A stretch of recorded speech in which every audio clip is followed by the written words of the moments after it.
नमस्कार, मी मनीषा आणि आत्ता आपण आहोत मनीषाच किचनमध्ये.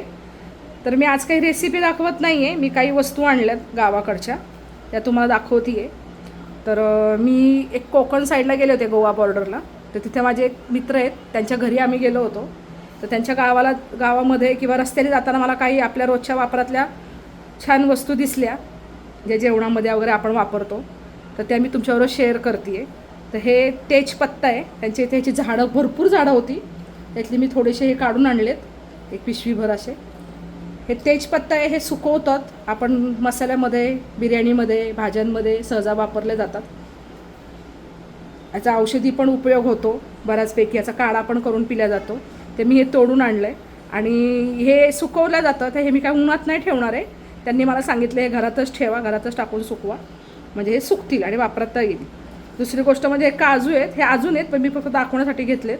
हे काजू असे त्यांच्याकडचे सोलून ठेवलेले त्यांनी होते. आता हे भाजायचे आणि त्याच्या आतले गर काढायचे. त्याच्यानंतर हे ओलं कोकम आहे, आमसूल म्हणतात मराठीत.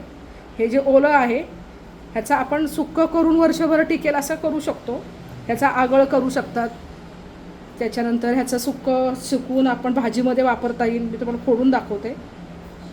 परत ह्याचा काहीच उपयोग म्हणजे वस्तू फेकण्यात जात नाही, याचा पूर्ण उपयोग होतो. हे बघा, ह्याच्या बिया ज्या आहेत, ह्या बिया कोकम आगळ करण्यासाठी वापरतात किंवा ह्याचा बटर करतात, तेल काढतात. ह्याचं तेल खूप उपयोगात असतं. सर्दीमध्ये आपल्याला जर ह्याचं तेल लावलं तर आपले ओठ फुटणं किंवा स्किन ड्राय पडणं असं काही होत नाही. आणि हा मी तुम्हाला दाखवते हे काढून, अशा बिया सहज निघतात याच्या. आणि हे कोकम आहे, हे सुकवतात, ह्याचा आगळ तयार करतात किंवा आपण वर्षभर भाजीसाठी जे वापरतो ते आमसूल तयार होतं. असं छान ह्याच्या बिया एकदम स्मूथ आहेत, ह्याला काहीच करावं लागत नाही, सहज निघतात त्या. हे बघा, मी दाखवेल याची रेसिपी तुम्हाला कोकम आगळची. असं हे सगळं सोलून घ्यायचं. त्याच्यानंतर हे जायफळ आहे, हे खरं तर ना झाडावरतीच ह्याचं ओपन होतं हे, आणि मग ते खाली पडतं आणि ते आपण जायफळ, जावेत्री असं वापरतो. त्याचा पण गरम मसाल्यामध्ये जायफळचं आपण बऱ्याच ठिकाणी गोड वस्तू करण्यात. मी चिरून बघते हे कसं आहे, मला पण माहीत नाही आहे ह्याच्यातनं कसं निघतं आहे ते. हे झालेलं आहे का? झालेलं तर नसणार आहे. झालं आहे. हे असं बघा, ह्याच्यात जायफळ आहे आतमध्ये, ते छान आवकोडासारखं ते सोलल्या गेलेलं आहे. तर हे आपण काढूया त्याच्यातनं.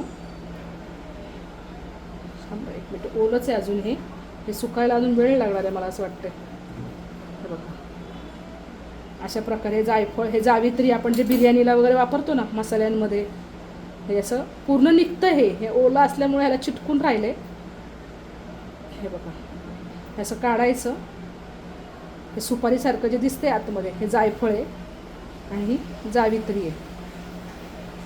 ह्याचा पूर्णपणे आपल्याला मसाल्यांमध्ये, बिर्याणीमध्ये वापर केला जातो. ह्याचा सुगंध इतका सुंदर येतो. हे बघा, असं सुकवायचं. हे जायफळ आहे, किती छान. कोकणामध्ये, कोकण साईडला किती नॅचरल वस्तू मिळतात. हे त्यांच्याकडे रस्त्यावर पडलेले आहेत, आपल्या इथं विकत घ्यावं लागतं. हे फणस एक त्यांनी मला दिले, असे 2 फणस दिलेत, मस्त आहे. थोडं कच्चं आहे हे, आता हे पिकायला अजून 2 ते 3 दिवस लागतील. थोडंसं पिकत आलं आहे. तर हे आपण चिरूयात. ह्याची जर रेसिपी तुम्हाला जर बघायचं असेल, हे कसं फोडायचं, ह्याची कच्ची फणसाची भाजीसुद्धा करतात. हे कसं कापायचं, ह्याला तेल लावून वगैरे कापलं लागतं.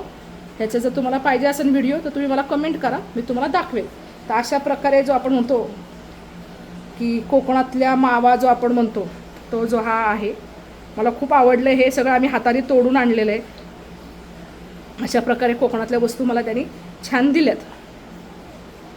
तुम्हाला आवडलं असेल तर कमेंट करा, लाईक करा आणि सबस्क्राईब करा. थँक्यू.